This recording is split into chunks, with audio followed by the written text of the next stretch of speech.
Hey everyone, Philip here. I've been thinking about Revelation. I think we live in revelatory times. Good time to be thinking about Revelation, that strange old book at the end of the Bible. As those of you who are part of Chapel Hill Community Church, you know that we've already started a series on that, did it last year. Got as far as the 7 letters, and if you want to listen to that, they're all on our website, chapelhill.org.nz. Otherwise, I'm just going to launch back into where I was before, where I got to, but thought it was probably still best to do a scene setter, and I guess why now would be a good time to start talking about Revelation again. Now, the start of the book begins with this scene that John sets out. He's saying, look, I'm your brother, I'm your partner in the hardships and the trials and the patience that are in Jesus. Here I am on the island of Patmos, and I was praying on the Lord's Day, so Sunday, and this great voice from behind me said, write down what you see and send it to the 7 churches. And so all that happens next comes from that start. And there's some obvious connections. I mean, tradition tells us that John was on the island of Patmos most likely because he was put there by the rulers of the day. He was sent away into isolation as a prisoner, and they wanted to prevent the spreading of his religious infection, the virus of Jesus Christ, that was probably considered to be the forming of an alternative community to that of Rome. So that made John dangerous, and they put him into asylum, if you like, in isolation on Patmos Island. So here he is on his own and praying.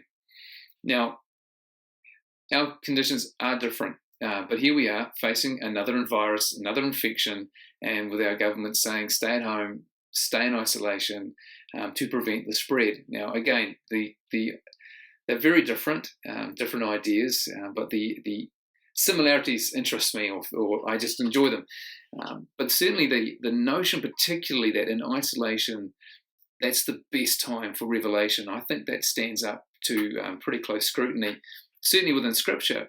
I mentioned in my previous vlog that Elijah, God sent Elijah on a 40-day journey to meet him on the island, on the Mount of God, and there he met God in a still small voice, in isolation, on his own.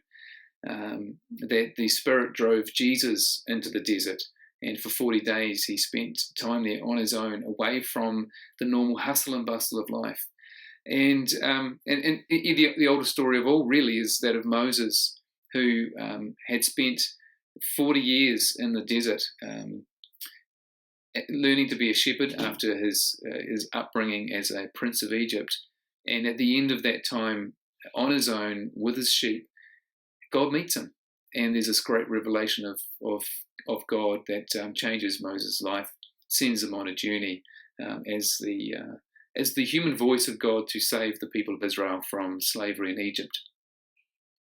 In fact, of course, the bigger picture for that story and for all of these stories isn't that God is simply interested in saving us from human slave drivers, but from the bigger fear of death itself, and that being the great gatekeeper, the great prison, that Hades and death hold us all captive in fear right now, and captive for those who have already died, and for us who will one day die.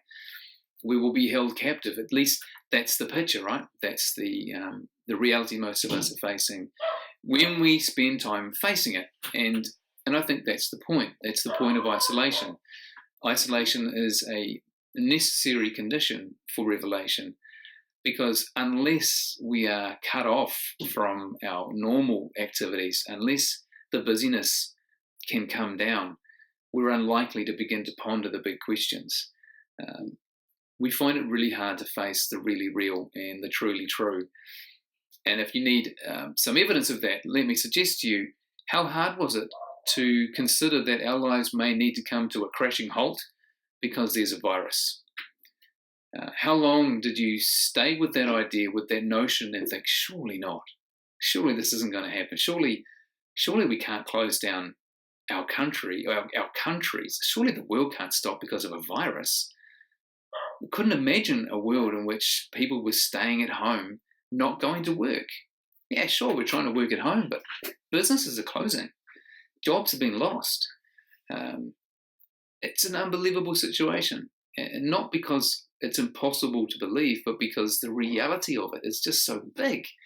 And yet here we are. And how many of us right now, and I'm aware that we might be watching this in some time in the future, and it seems strange to us that this was how we were thinking, but right now, still that sense of numb strangeness that this is our life right now because of a virus. This is what's happened now. So we find it hard to deal with reality because it's not like we're making up the virus, right? There's no sense that the world is suddenly conned into thinking of a virus. It's reality.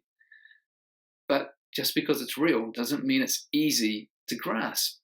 And the realer the thing, I think, the harder for us to face, particularly when we're thinking of really big consequential stuff. Because mostly our lives aren't made up of those big consequential things.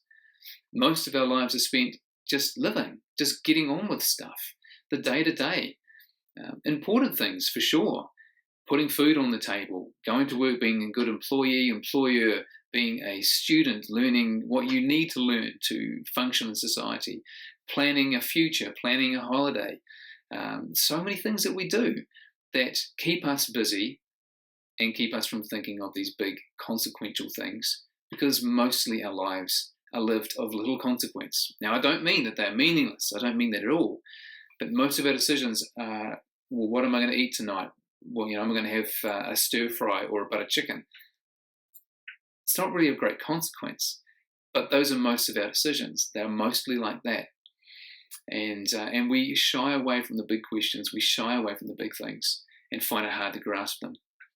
And I was thinking about this because, of course, being in isolation, it makes it very hard to shy away from the big questions when, in particular, you're in isolation because of a threat of death. And you'll have noticed it's probably been the same worldwide, that there's been a mix of the carrot and the stick. Stay home and we'll look after you, say the government, and stay home. Otherwise, if you wander around and spread the virus, there's blood on your hands. Carrot and the stick. We want to appeal to the better nature of humanity, but we also are aware that people don't find it easy to follow and follow orders and obey laws. We're not good at it. But we're living in this fear of a virus, and it's got us trapped at home and following the laws of our government, but also following the dictates of our heart because we're worried. And that's not unusual. So we're facing these big questions as we sit and stew in our own juices, unable to kind of do what we would normally do to distract us. Though I'm sure many of us will find many ways to distract ourselves. The longer this isolation goes on, the harder it will be to do that. And if you consume media of any quantity, you will find it very hard to avoid the big questions of what on earth is going to happen on earth. So we're facing the big questions. We're being forced to those big questions, and that's what isolation can do. That's why isolation is the prime context for revelation. That's why Moses found God in isolation. That's why Elijah found God in the still small voice on his own.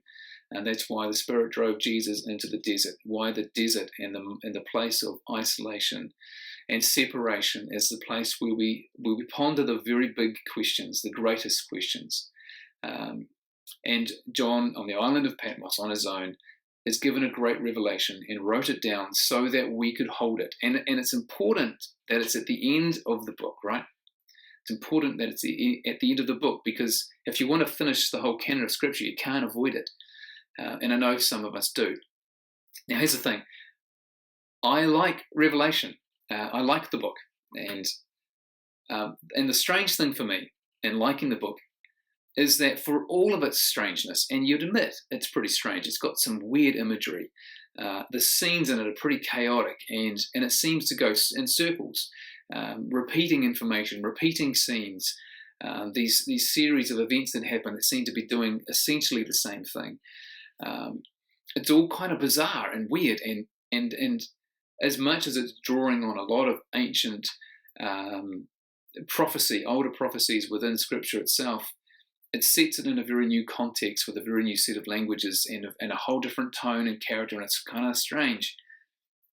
But what's strangest to me about Revelation is just how right it seems. There's something that rings true when you read it. There's something that rings right about the book. It's a little bit like Bohemian Rhapsody, that smash hit from Queen.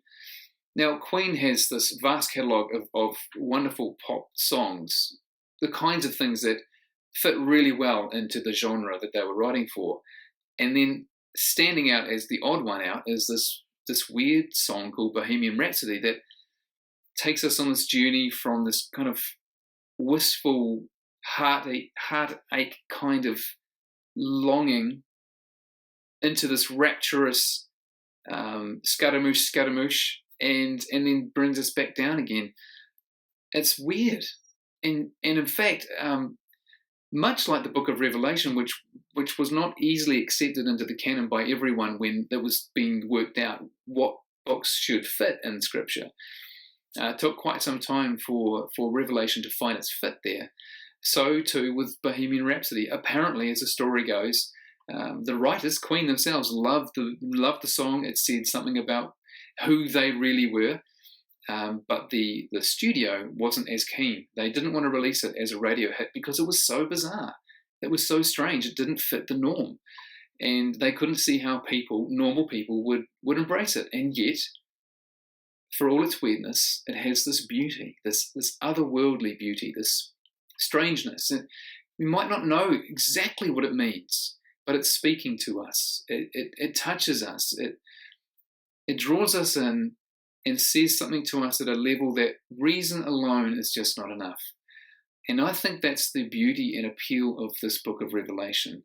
It's speaking to us at a level much deeper on truths and realities, much deeper than simple reasoning and logic can spell out. I shared this text at the beginning of the series. It's not a text, sorry, a quote from G.K. Chesterton in his book Orthodoxy. He said, "Though St. John the Evangelist saw many strange monsters in his vision, he saw no creature so wild as one of his own commentators. The general fact is simple. Poetry is sane because it floats easily in an infinite sea. Reason seeks to cross the infinite sea and so make it finite. The result is mental exhaustion. To accept everything is an exercise. To understand everything is a strain. The poet only desires exaltation and expansion, a world to stretch himself in. The poet only asks to get his head into the heavens. It is the logician or the rationalist who seeks to get the heavens into his head, and it's his head that splits." And I think that's the beauty of Revelation. I think that's the appeal of it. It's not asking us to fully understand what's going on.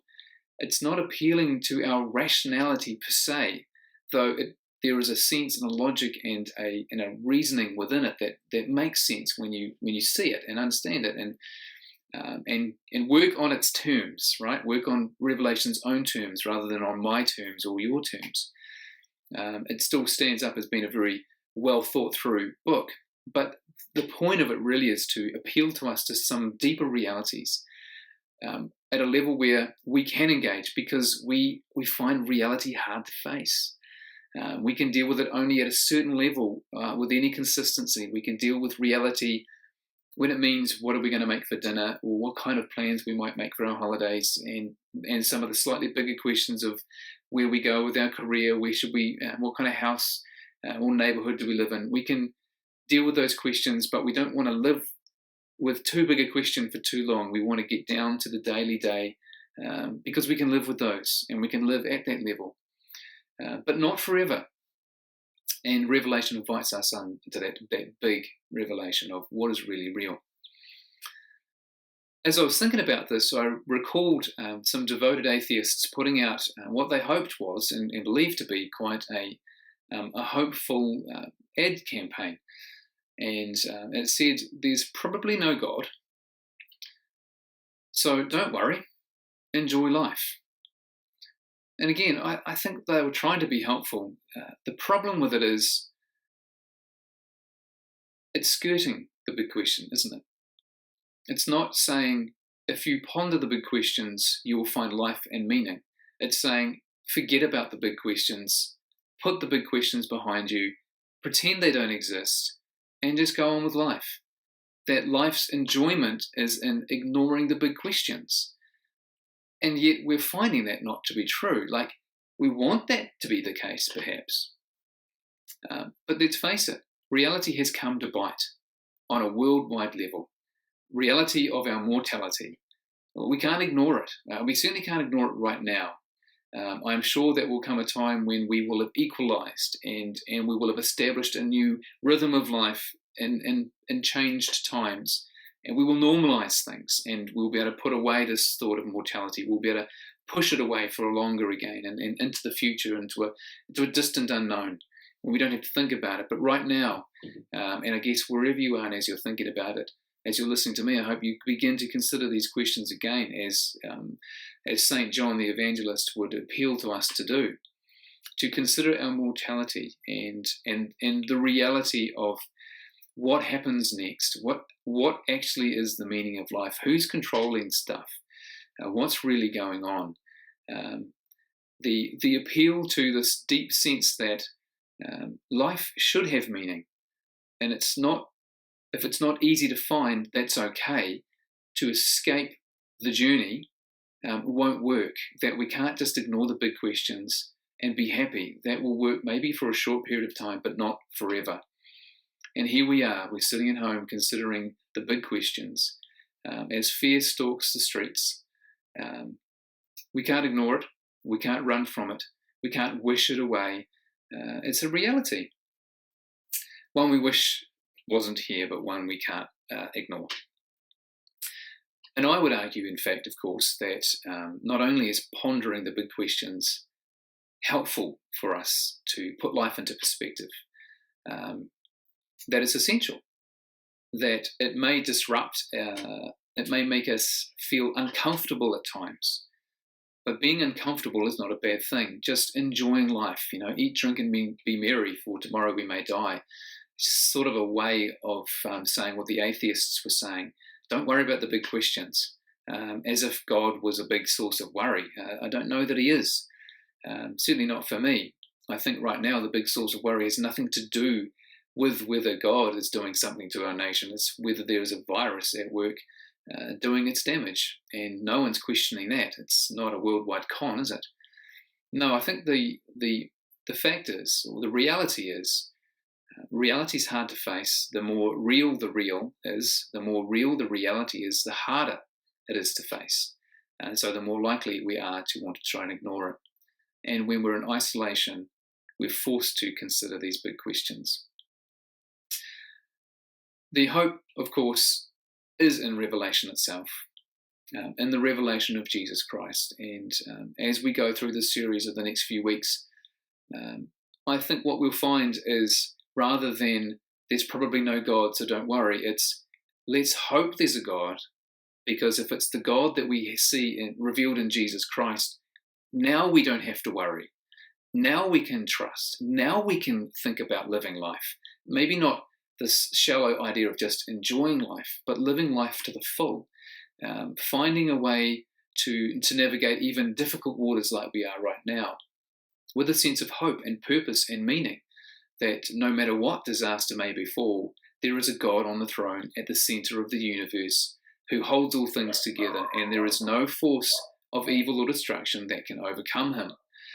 And we will see in the book that far from God being a God who wishes destruction on the earth, this God is a God who has created everything, who loves what he has created and is absolutely determined to save it, to renew it.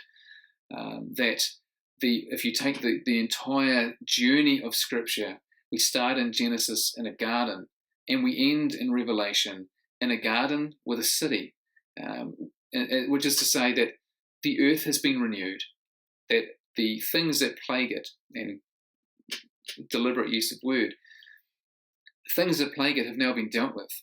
This great and horrible prison of death is now sorted, now seen to be defeated for all people.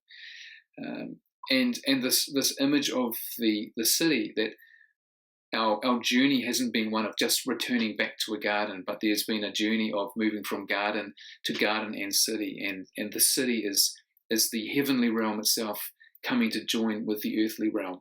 And this is the incredible hope-filled picture that Revelation gives us, that as God acts in the world, the forces that seek to destroy his precious creation, they come into conflict and calamity ensues. But as the book unfolds and as it marches on in its journey, we are taken inexorably to this wonderful destination where the earth is renewed and heaven and earth come together in a beautiful and unimaginable way, to be honest. I'm a big fan of N.T. Wright, and I read his book Surprised by Hope some years ago. And for me, I think he spelled out in that book really clearly this hope and linked it to the person of Jesus Christ in a really beautiful way. Of course, we've preached throughout for 2,000 years that Jesus Christ, he died on Friday and rose again on Sunday, defeating the power of death, the real enemy that we're facing. Defeated that power so that people could then live, right?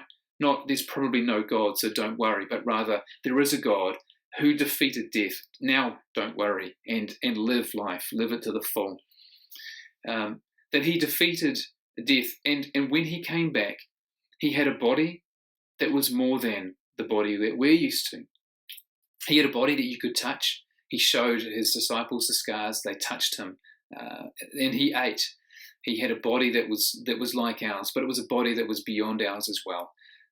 Because he could move place to place without seeming to needing to walk everywhere.